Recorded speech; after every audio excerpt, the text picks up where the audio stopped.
What's going on, guys, and welcome in to the Bench is Clear podcast, where we cover the best rivalry in all of sports. I am Jesse Gutierrez, and I represent the side of the San Francisco Giants. And I'm Tyler Coe, and I represent the 2020 World Series champion, Los Angeles Dodgers. God, you are such a fucking loser. Yeah, it's real. I should have just opened the whole thing with just this and see if you even noticed if that was me or not. I mean, it would have made for a better show, for sure. You know what? How about all me talking, which is what everyone wants. Listen, if anybody needs a carpool buddy, $300 the best offer. Okay, you don't want to sit in traffic. I have the cure for that. I'd give you $3. You give me $300? Just so I could light it on fire and piss on it to put it out. I don't. There was I didn't get anybody signing it. I saw a bunch of videos of people signing shit. Like, how many of those were there where they couldn't sign mine? You know, I couldn't get one. Hey, sucks to suck, dog. Sorry to sucks tell you. To suck. Speaking of sucking to suck, the stove is hot, red hot like it's been. The major news in Giants Town, blew my socks off. GM Scott Harris says that the Giants are interested in another left-handed starting pitcher, and which is huge. Whoop-de-doo. Huge, big news. Sound the alarms. It's happening. Big things to come. Jesus, this offseason's just been so stupid. Even when the Lindor trade happened, I feel like at that point I was just so unenthused. I didn't care. Really? Yeah. It's so frustrating. Like I get like we talked about last week, I get why it takes so long. Yeah. But with spring training coming up and this season, we not really, no one really knows how it's going to go. I felt like going into this offseason, people were going to sign a lot sooner. I thought that was kind of going to be the thing. Mm. And I was wrong. And it's annoying. It's really fucking irritating. I thought the opposite. I thought it was even worse because of the whole COVID thing. The shutdown and all that kind of stuff, like teams aren't wanting to spend money. I mean, I get that, but I thought teams would be, I guess, willing to shell out the money just to get the guy into the organization, just to get a feel for where he's at, but also kind of regiment what they're going to be doing. Mm-hmm. Because if a team's signing some guy in February, especially a pitcher, pitchers and catchers report in February, mm-hmm. You have to trust that he did his due diligence the whole offseason and he's ready to go. Yeah. And you don't have any say in it because he wasn't tied to any organization. So, I don't know. It is what it is. I just don't care anymore. I feel like it's going to what we were kind of talking about as far as wanting to win championships and wanting to stay in the hunt. I feel like the Indians, I feel just that's kind of the downfall of baseball, right? Like, owners don't care about winning a World Series.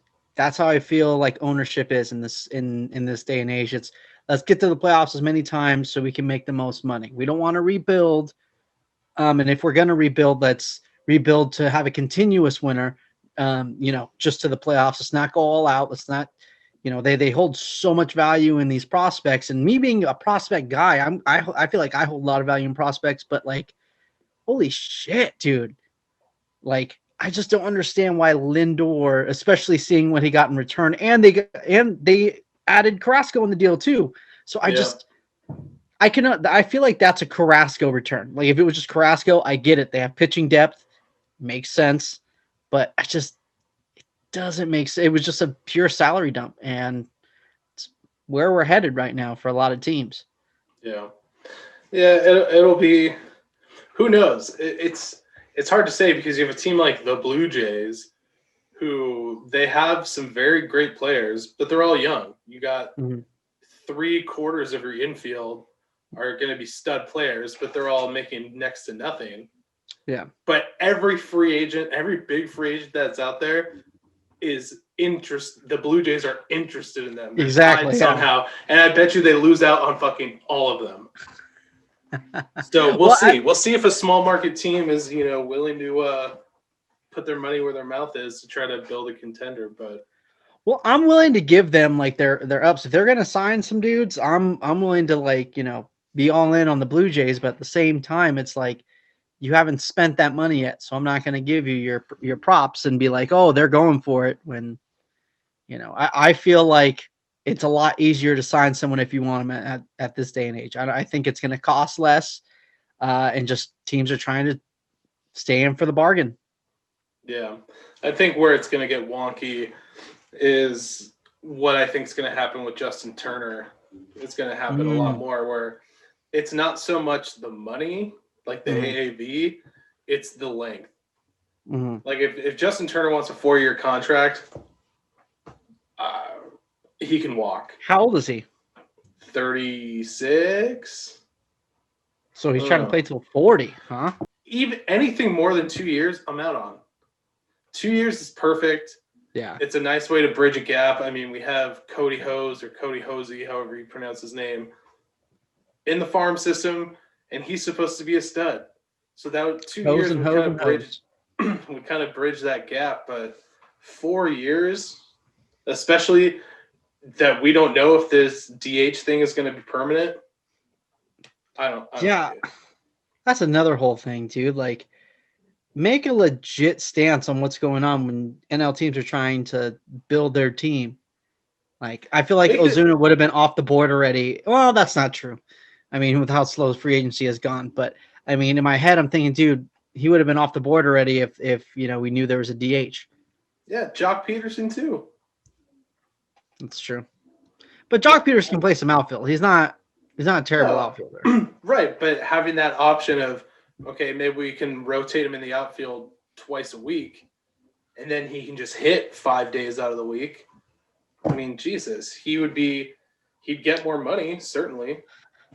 Okay, I know this is gonna hurt. This is gonna be weird to say, but I feel like Jock Peterson, no matter where he goes, his numbers are gonna dip.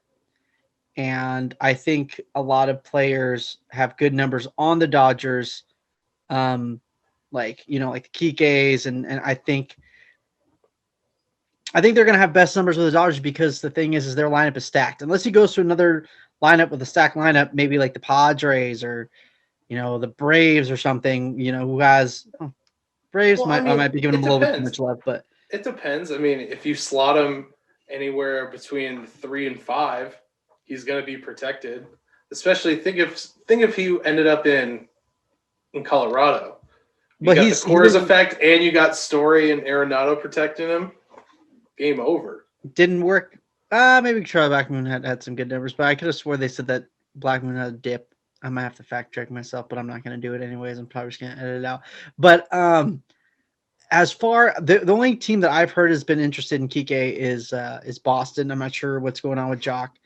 Yeah. But if you put Kike in that Red Sox lineup, Devers and Benintendi and Verdugo. Well, Benintendi is going to be gone by the end. Yeah, he might be gone. So, it's different when he's going to be maybe batting 5th, or maybe they have a lot of faith in him and they might have him leading off or something. I don't know. It's different when he's hitting 5th. And hitting 8th or 9th in the Dodger lineup, when he's when you're afraid to go up to that one where it's but also I think to kind of counter your argument, I could see a scenario where everyone's numbers go up because now they're playing every day, and they're not playing 3 days out of the week.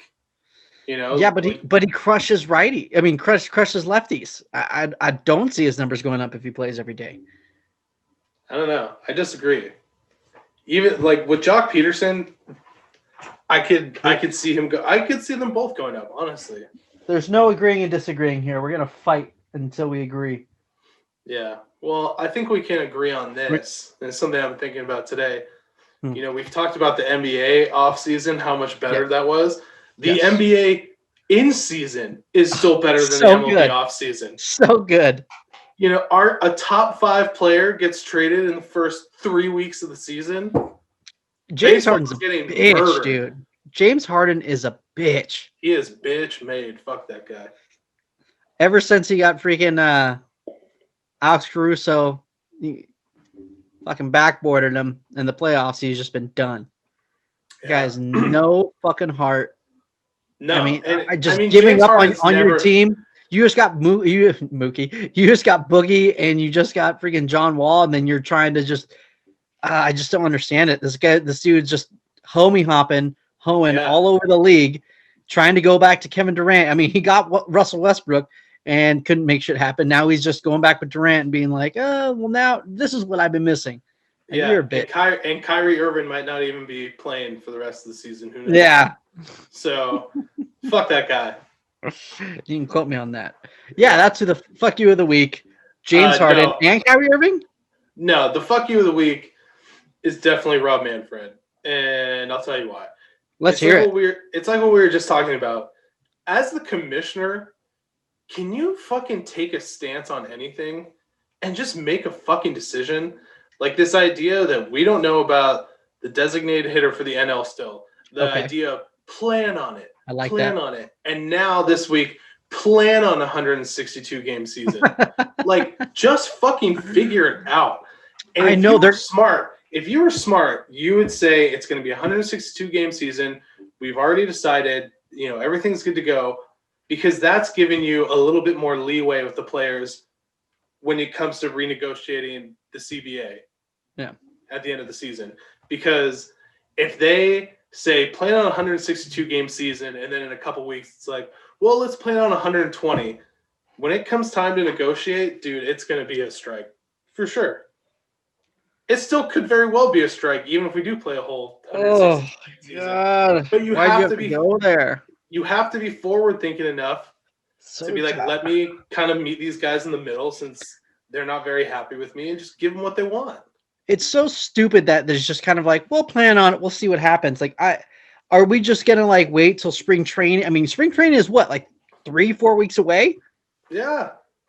And well, actually probably more like 4 or 5 weeks away, but still, are we just going to try to figure it out then? And hopefully everyone gets the vaccine by then. Like, unless you have a plan and you have what's in it, that should be made public. Like, hey, players are going to get the vaccine. So players are good, but no fans. Or you can have fans of the fans have a vaccine pass or some shit. I don't know. But, like, let's not figure it out during spring training. I know that the minor leagues are delayed, at least A and AA. AAA is gonna continue as scheduled. But, fuck, dude. Like, we had a full offseason. I understand baseball did what they had to do because it was thrown upon them in the middle of spring training. I get it. They didn't have time to be like, you know, let's figure this out. This year you did. So now you have no excuses. Yeah. Yeah. I mean, every other sport figured it out. Yeah. You know, the NBA and the NHL only had, what, a 2-month off season? Yeah. Barely. And they fucking figured it out.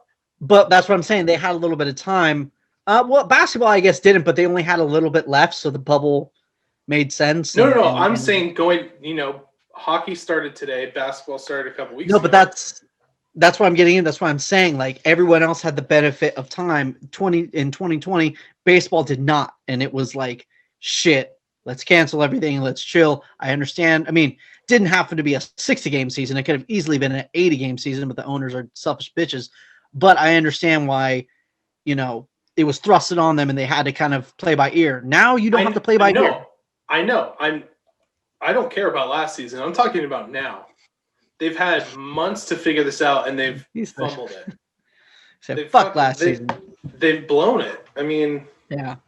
And that's the truth of the matter. We're watching them blow it. It's not even like they blew it, or it's like we're in mid like, shit, are they really not doing anything right now? Are they like, just like, hey, let's plan on it. We'll see what happens. Like, no, let's not see what happens. Let's figure it out right now. Yeah. Just like they said, spring training might be delayed. And it's like, Jesus Christ, just figure it out. Make a fucking This is decision. incredible. If it's going to be delayed, just say it now. I'd rather know now. And I'm sure the players would rather know now. This is incredible. I don't know what we're doing here. Yeah. I don't know what we're doing here. That's We're watching. This is like almost like Austin Powers, you know, when he's driving the He's trying to reverse the car.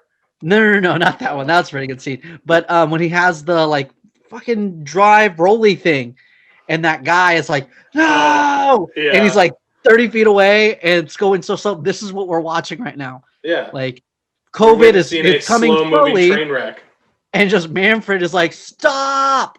Yeah. Don't come any closer. Like, yeah. bro, maybe if I do absolutely nothing, something will happen. This is insanity. Insanity. Shit. A little more news happened. Hendricks did come off the board. I know that was one of your off-season wish lists. Not for that price.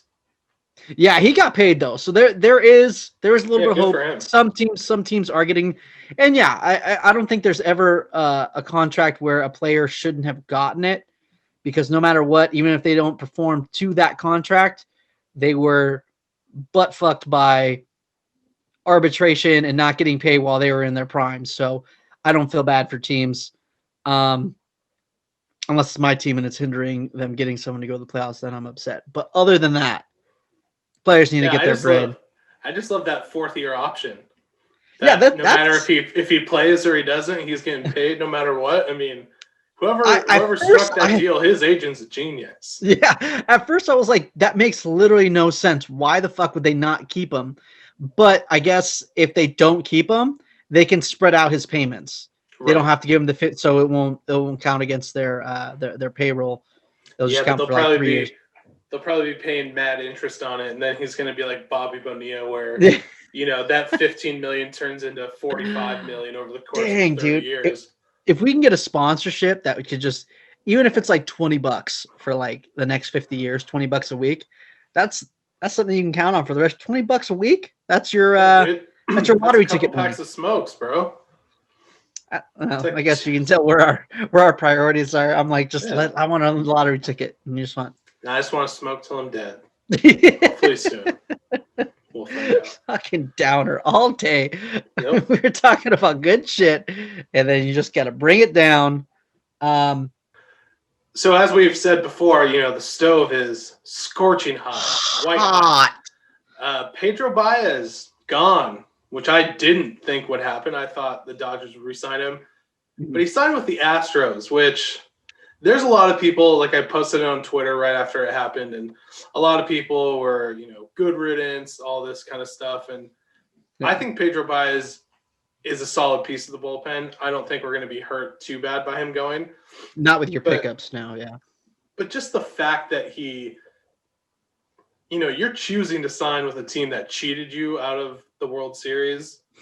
But if that's the only team giving you money, it is what it is. I mean, at that point, like the great Marshawn Lynch said, you take care of your chickens. You know what I mean? That's right. So I get it. I get it, but whatever. I mean, there's no love lost there, so it is what it is. I mean, yeah, it's like your what would it be, your 4th or 5th guy last year, and you picked up, you re-signed your main guy, and then not main guy, but probably your number 2. And then you picked up some really solid pieces. And I also think the emergence of Brusdar is probably one of the reasons maybe the Dodgers didn't even have any interest in bringing him back. Yeah, I don't think so, because who's the lefty out of your bullpen right now? Alexander? Oh, don't talk about Scott Alexander. Like, you need some lefties. Victor Gonzalez. That's what I'm saying, though. But like, they signed a couple righties, so I feel like they were probably looking at Baez. They're probably looking at Baez like, I think we would rather have Knebel. So yeah, well, and who knows what's going on with Julio? Where, I feel like every year it's like, okay, Julio's going to be a starter, and then come spring training, it's like, well, who knows? And I'm like, well, I'm actually really interested in the idea of 2 starters in a game. like 2 like back end starters that like go like 4 innings each. There's kind Yeah. of been like this. I feel like teams have been kind of playing around with it and the idea, but they haven't like tried it yet. They're so focused on the fucking opener, which makes absolutely no damn sense to me. But like, for instance, if they had Andrew Suarez still and Logan Webb, a righty lefty, and then you just told Logan, listen, we're gonna have you go 4 innings. Give us the best 4 innings you got. And then they told Suarez, hey, give us the best 4 innings you got. And then you just have your closer in. They'll save your bullpen. Shit, and if Webb is cruising, let him go a 5th, and I think that's way better than the opener. I think we might see, especially from the Dodgers, more of a starter goes 6, and then the bridge guy might eat up 2 innings, and it might be someone like a Dustin May or Tony Gonsolin, and then hit him with a closer. Yeah, Dodgers could do it really nice. I mean, they could do well. They don't have a righty lefty, so it wouldn't. I mean, the idea of doing it is to switch off because you got like 3. Oh no, Arias is a lefty. I'm stupid. So you can do Arias in either Gonsolin or May, and do a 4 inning. I'm really curious to see the first team that does that. I was surprised that the Giants didn't do it because they kept on like, oh well, there's a couple things you could do to the rotation to kind of make it deeper and kind of hinting around at it, but. And they didn't even use the opener, which I thought they were going to do, but the opener's fucking stupid in my opinion. Yeah. Who knows? I think it's going to be an interesting year coming off the 60-game sprint to trying to readjust to what it is. Yep. I think it would be pretty smart to do what we were just talking about, just to save. Look at Clayton Kershaw, how effective he was in the playoffs because he didn't have all those innings. He didn't have that mid-season.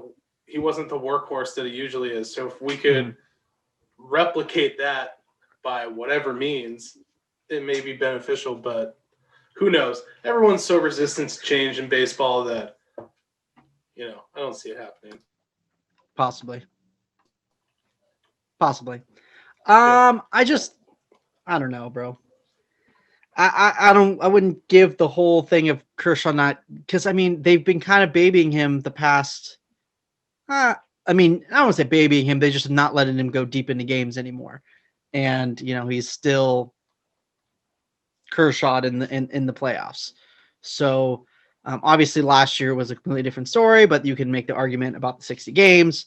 So, I mean, that's why I think I was a little bit, the monkey's not completely off his back until he does it in a regular season, because there's also it was a 60-game season. So technically that's just mid-season. The monkey's off his back in his mind, and I think that's the most important thing.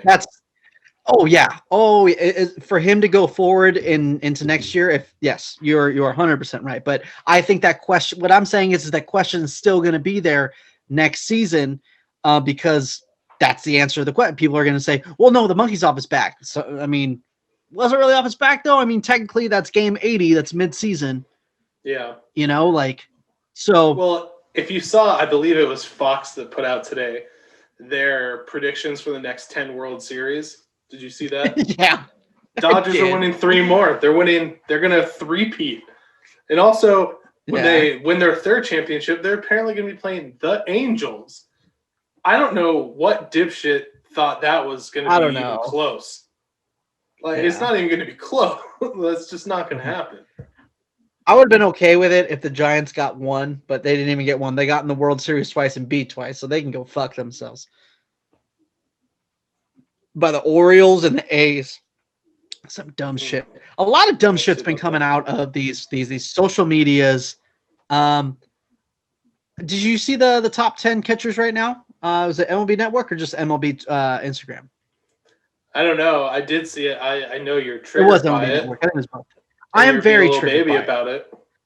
I am very much being a little baby back bitch about it. I will die on this fucking hill that Buster Posey is still today in 2021 a top 10 catcher.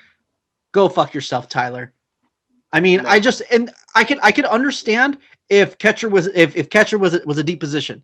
If it was like if Posey was playing first base, he was a left fielder, he was a third baseman, or literally probably any position except for catcher, because it's not deep right now. I mean, number 10 was James Mccann, backup in Chicago last year. We got Mitch Garver, who had one fucking good year.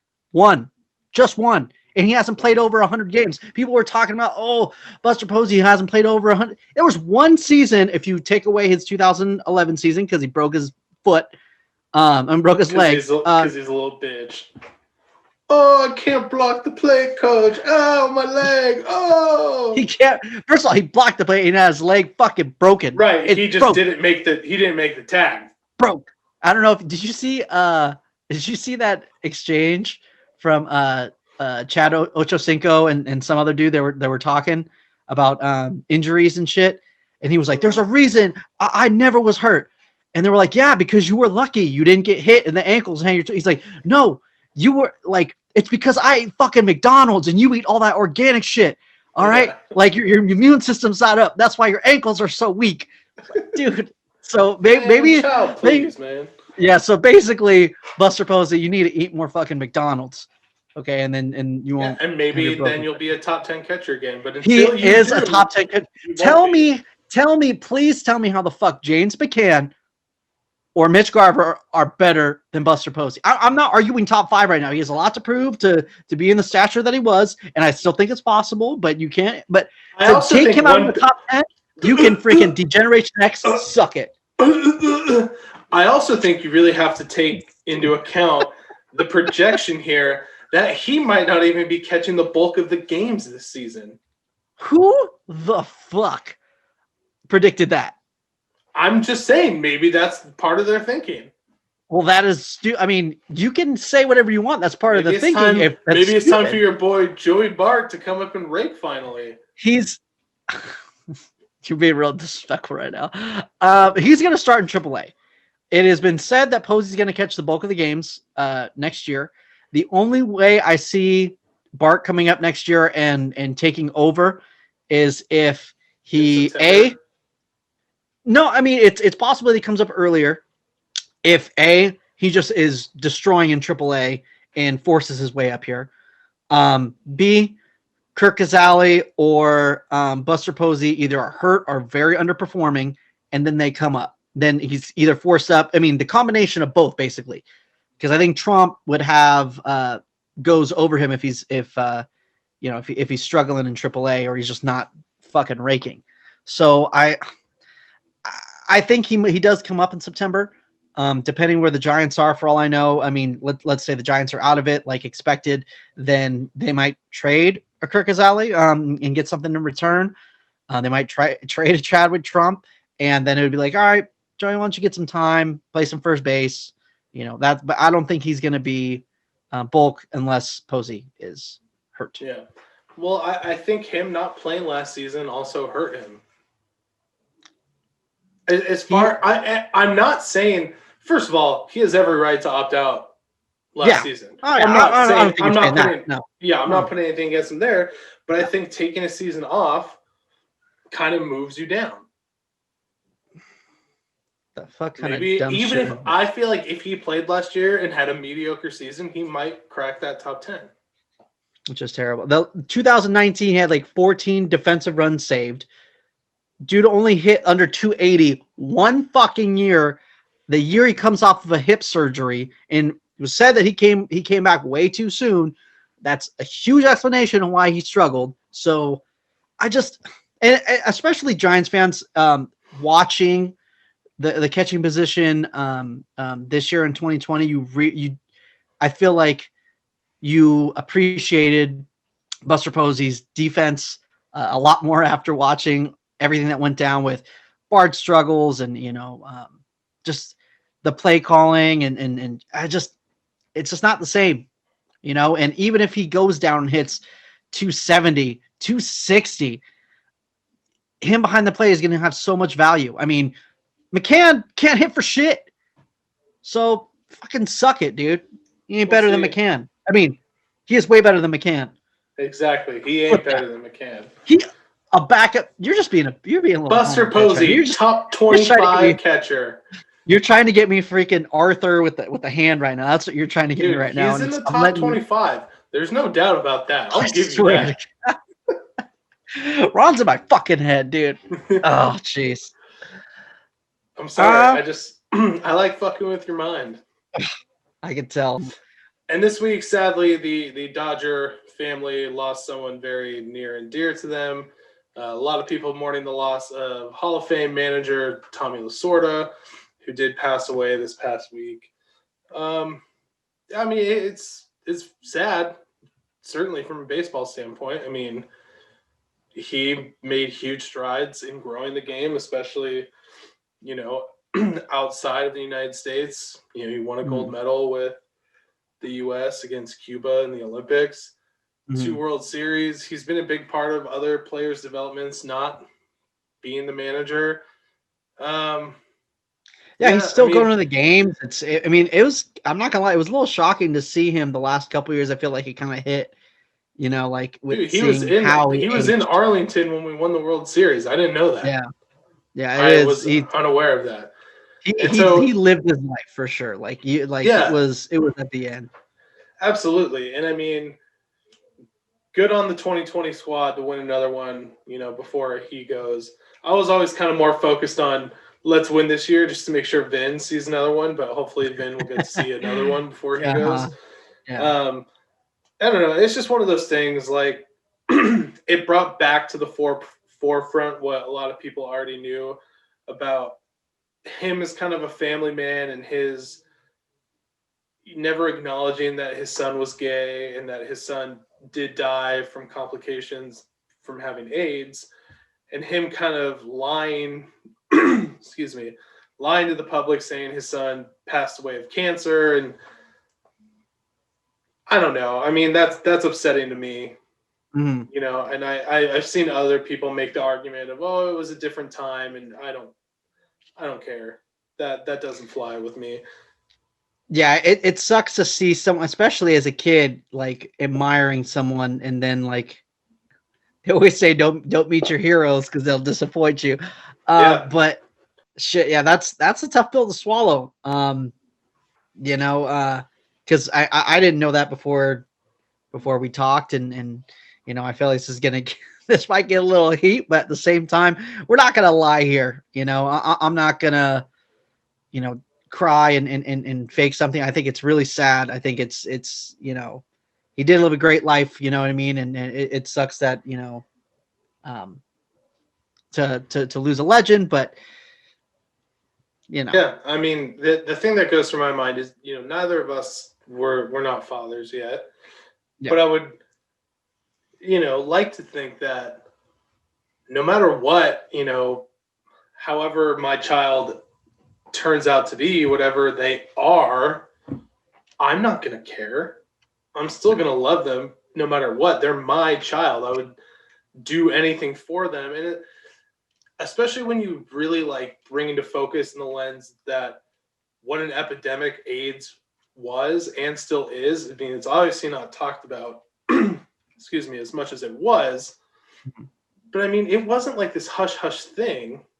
Like, oh, he has it. Like, a lot of people were infected with AIDS at that time. And, if he would have come out and said something along the lines of like, I don't agree with my son's lifestyle, I'm sure he would have said something like that, but he's still my son, yada, yada, yada. But the fact that he, tried to present it that he passed away from cancer and just really sweep it under the rug, it really kind of taints things for me. Yeah. So, yep. I think it's sad when anyone dies who was at least a decent human being. So it's certainly sad, but it is what it is. I can't fake the way I feel. And someone might make the argument maybe you shouldn't bring it up at this time or whatever, but at the same time, I feel when do we bring it up? Yeah, and also a thing of, well, we're also not going to lie here. I don't think we've said anything disrespectful. It's just, I think it was really important to say, I think what you said too, because when you started talking about it, I mean, I don't want to say you weren't sincere, but people are like, when they bring it up, they're so sad and they're so this and this and this. And you obviously didn't seem that sad. It's But and it's also that's kind of terrible to say. I mean, yeah, it's sad. It's a sad but thing. it's also a disconnection, a generational disconnection. Tommy Lasorda was the manager of the team, when I went to my first game when I was 5 years old. But like growing up for me, he certainly wasn't as good as Tommy as a manager, but like Jim Tracy was like my guy when I was growing up and really getting into baseball and understanding things. So I wasn't really around when Tommy was winning games. I obviously wasn't born when he won those World Series, but he was a historical figure in the Dodger organization, and that's what I respected, was knowing what he's done. But I didn't get to really live any of that. That's why I don't have, we said it when the Dodgers won the World Series, I have no emotional connection to the 88 World Series. It doesn't mean much to me at all because I wasn't around. Yeah, definitely. So, separating the man from his career, we lost a huge influential person in the sport of baseball and a legend. A lot of good quotes came from Tommy Lasorda. Yeah, he was a good quoter. There's a side of him that I don't respect as a person. So that's just, it is what it is, and people can feel differently, and that's fine. That's their opinion, but that's how I feel. Yeah, I like the quote from him when he talks when someone accused of him putting the order to hit somebody. I forgot who it was, and the soundbite was like, I've never ordered anyone to hit anyone, and I never will. Like that's a terrible accusation. And then he was like, especially not the guy who it was. I forgot who it was. It's like, especially not the guy who it was. Like like when I was pitching, if I knew that type of guy, a fucking under 200 hitter was in that lineup, I'd send a limousine to go get the cocksucker to make sure he was in the lineup that day. There was some. I saw another one, and it was some guy who played on the Dodgers in the 80s. I'm not sure who it was, but I think it was in spring training. They're running like wind sprints, and he's just like, "You were so fucking slow." He's like, "If you got in a race with a pregnant lady, you finished third." And I was like, "That's pretty funny." All right, let's end that on a high note. All right, well, here's to hopefully next week some real shit happening. Benintendi gets any predictions this week? Something's gonna happen. What happens in Dodgerland next week? I don't know. I think that's a terrible prediction. It's hard to say because I think what's going on with DJ LeMahieu and how he feels about the Yankees right now could really impact him coming to the Dodgers because he's circling back. It's almost like a John Lester situation with the Red Sox. He said he would take a discount to be with them, and then they just gave him a really shitty offer. And he's like, dude, fuck you guys. I'm going to sign with the Cubs. Yeah. No, I could definitely see that happening. And that's, if he signs elsewhere, then I could see Justin Turner re-signing or being signed. So I think LeMahieu's that domino has to fall, whether it's him signing with the Dodgers and then JT just goes wherever, or LeMahieu's off the board, then JT is going to re-sign with the Dodgers. So that LeMahieu domino has to fall first, and maybe it happens in the next week. I don't know. Okay, so your prediction is that maybe something happens with DJ LeMahieu, maybe it doesn't. Great prediction. LeMahieu signs before JT, whether that be with the Dodgers or someone else. If he signs somewhere else, JT is gonna re-sign with the Dodgers. Okay, I'm gonna take within the next 3 weeks. There you go. Thank you. I'm gonna take the information that was given to me about the left-handed pitcher, and I'm gonna go Hail Mary and go top left-hander. Left is going to be James Paxton. That he is going to be coming to the Giants. Coming off an off year, he wants to build his value like Drew Smyly and Kevin Gausman and Drew Pomerantz did in Giants land, and he's going to sign for 2 years. I don't think he'll take a 1-year deal. I think he wants to prove himself, but I think he wants a little bit of cheddar. He wants to take care of his chickens, and I understand that. So I think he's going to get 2 years, but he doesn't want to go too late because he still wants his value. He's only 30 years old. He wants another good contract. So, he's going to go 2 years. I'd say maybe 10, 12 million a year. Starting pitching is expensive right now. I mean, Drew Smiley got. So I think he would bring in more, but think so. Yeah. Off a bad year and the way 2020 is, I don't think so. As always, this episode was brought to you by Renovation Candle Company. Spring collection dropping Monday, January 18th at 9 a.m. Pacific Standard Time. Go get yourself some nice new spring stuff. You sounded very commercially right there. Yeah, I don't even remember the date and time, but you can rewind it and play it and make sure to write it down. Write it in your diary. Yeah. Buy some candles. Thank you guys for watching. Make sure to subscribe and like us and help us grow. Follow us on Twitter, Benches Clear P. Follow us on Instagram, Benches Clear Podcast. Leave a review on Apple Podcasts. Subscribe to us on YouTube. We'll see you next week. No one cares about Trevor Bauer's free agency anymore. We care a little bit. At least he's trying, okay? I mean, no matter what, if he wasn't trying, then it would just be silence anyways. At least he's doing something. It might entertain. I mean, for me, I'm not watching his videos, but he's trying. Give the guy a little ups. That's fine. Hopefully there's some news on him next week. And we will see you guys next week. Same time, same Cartoon Network. Fuck Aubrey Huff. Thank you very much.